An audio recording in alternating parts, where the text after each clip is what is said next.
Good morning, students. Today we will continue the chapter 8 on saying please.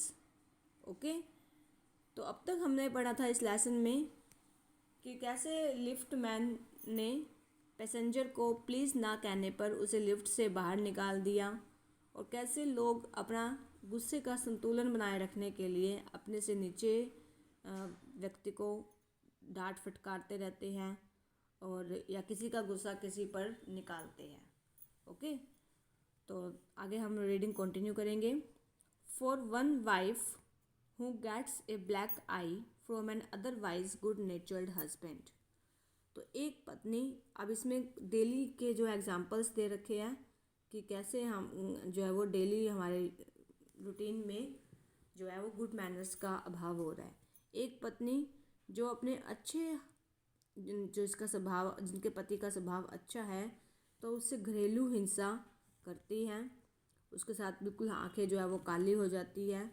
But there are 100 who live a life of martyrdom under the shadow of a morose temper.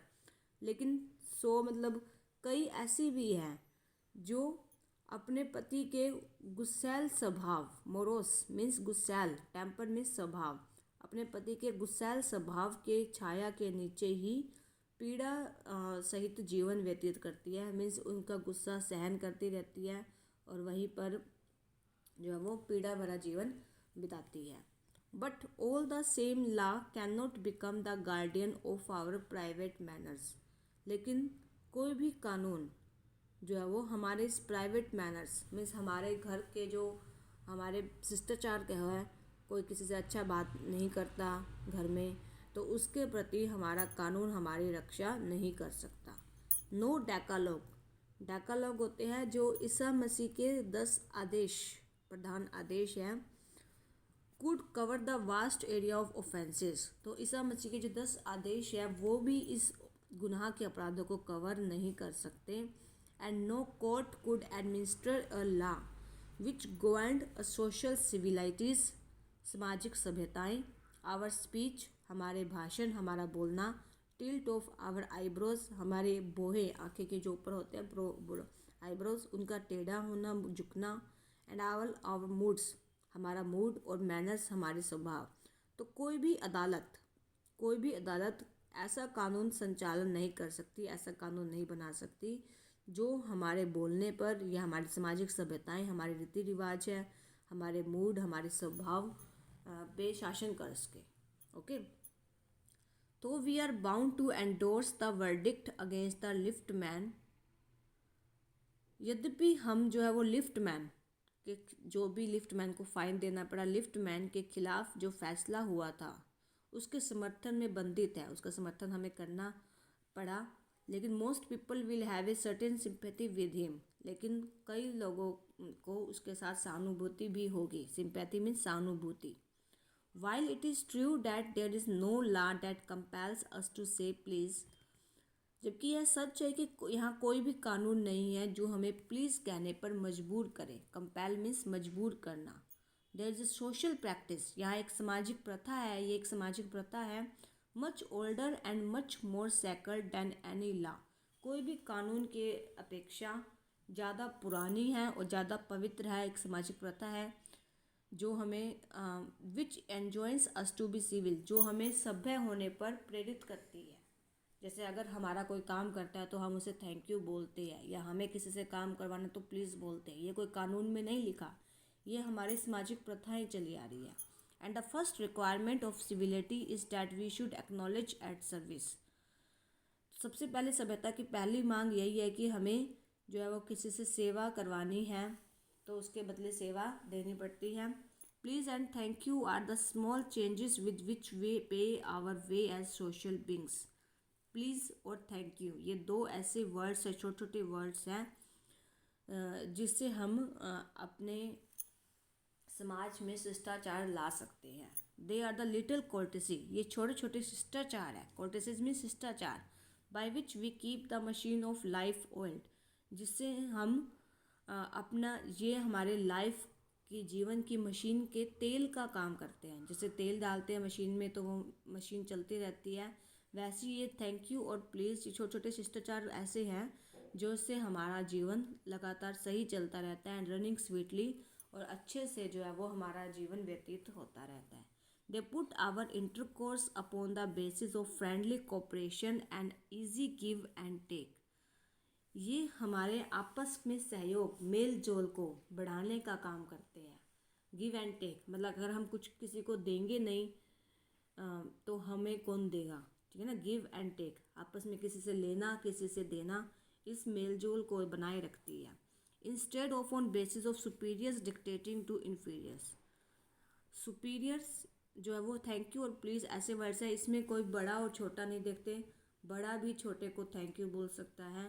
तो अगर superior जो बड़ा है वो छोटे को दबाने की बजाय, उस पर जो है वो डांट फटकार की बजाय जो है वो आपस में मेल जोल का काम करते हैं। दो words, it is a very vulgar mind that would wish to command where he can have the service for asking and have it with willingness and good feeling instead of resentment.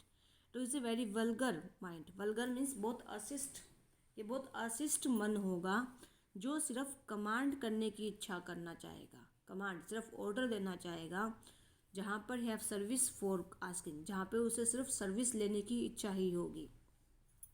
तो वो कोई भी जो service वो सेवा करेगा, कोई अगर मास्टर है सर्वेंट को मालिक सर्वेंट को कह रहा है तो वो सेवा काम तो करेगा, लेकिन उस असंतोष से, बिना असंतोष के बजाय बिना अपनी इच्छा के वो सर्विस करेगा। I should like to feature in this connection my friend. तो मैं इसी संबंध में, शिष्टाचार के संबंध में मैं एक अपने फ्रेंड का उदाहरण देना चाहूँगा, द पोलाइट कंडक्टर, जो एक बहुत विनम्र कंडक्टर है।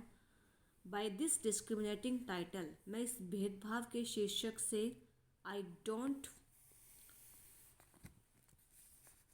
Intend to suggest a rebuke to conductors generally.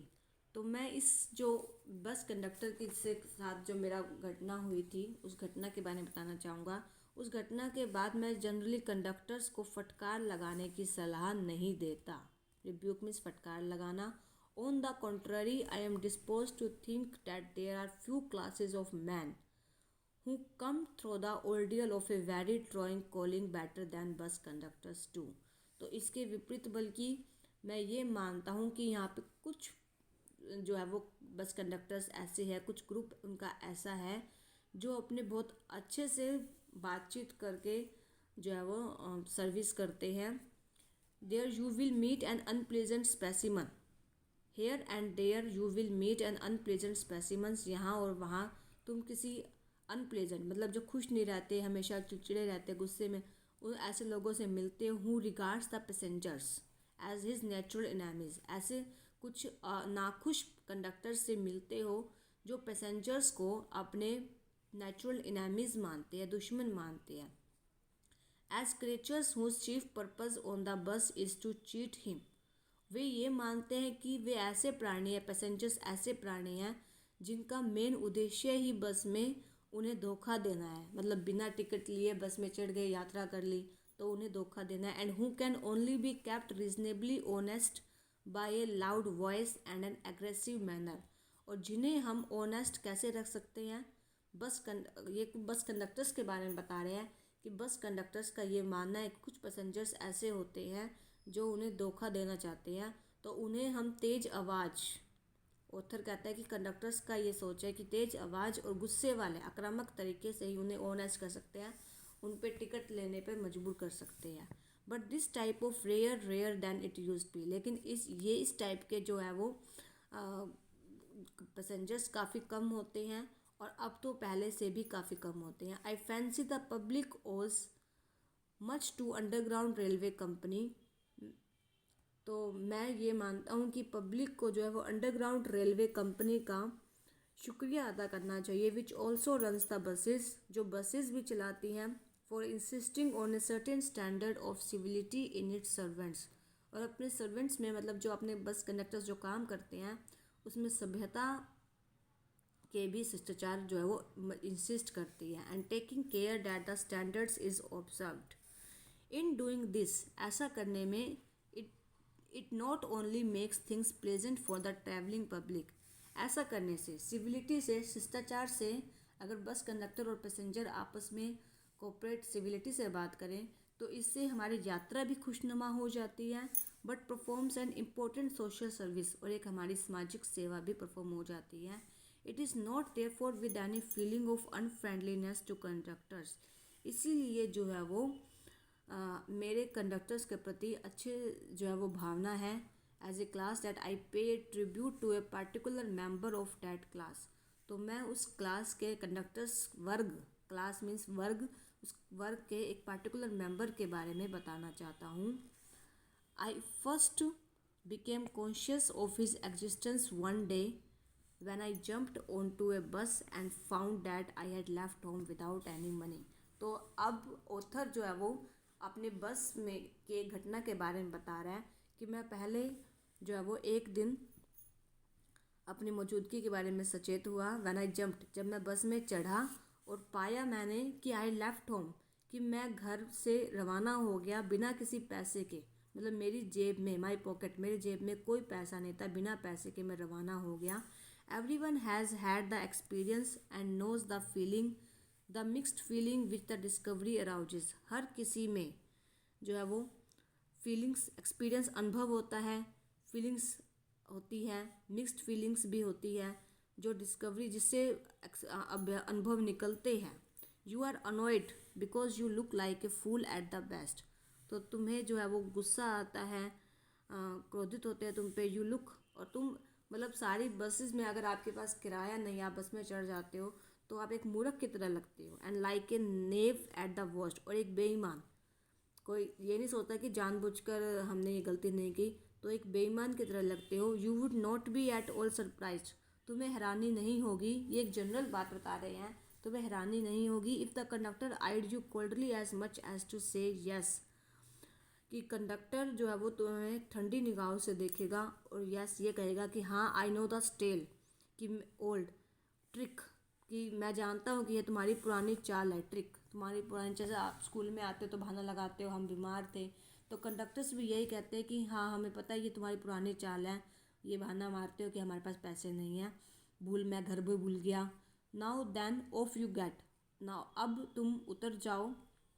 Author जो है वो नॉर्मली कंडक्टर्स के विचार बता रहा है इसमें, कि अगर हमारे पास पैसा नहीं है, पॉकेट में मनी नहीं है, तो कंडक्टर्स क्या कहते हैं कि हमें पता है कि तुम्हारी पुरानी चाल है। Now then off you get, अब तुम उतर जाओ। And even if the conductor is a good fellow, even conductor एक अच्छा व्यक्ति होगा फिर भी, and lets you down easily, और तुम्हें जो है वो नीचे उतरने देगा। You are faced with the necessity of going back and he inconveniences perhaps of missing your train और योर एंगेजमेंट। तो आपको अगर ट्रेन से उतरना पड़ जाए तो आपको क्या होगा, आपकी ट्रेन मिस होने की असुविधा होगी, या आपकी कोई मीटिंग है उसकी अटेंड नहीं कर पाओगे, तो उसमें जो मुश्किलें आएगी आपको उसका सामना करना पड़ेगा। ओके, तो यहाँ तक हमने रीडिंग की है, आगे नेक्स्ट रीडिंग हम कंटिन्यू करेंगे। आगे मैं आपको एक इन्फॉर्मेशन दे दूँ कि आपने जो जूम ऑनलाइन मीटिंग है वो रेगुलर अटेंड करनी है, उसकी आपकी अटेंडेंस लगती है डेली जब भी आपकी मीटिंग होती है, और उस मीटिंग के बेस पे आपके लास्ट फाइनल एग्ज़ाम में मार्क्स लगेंगे। Okay, thank you, have a great day.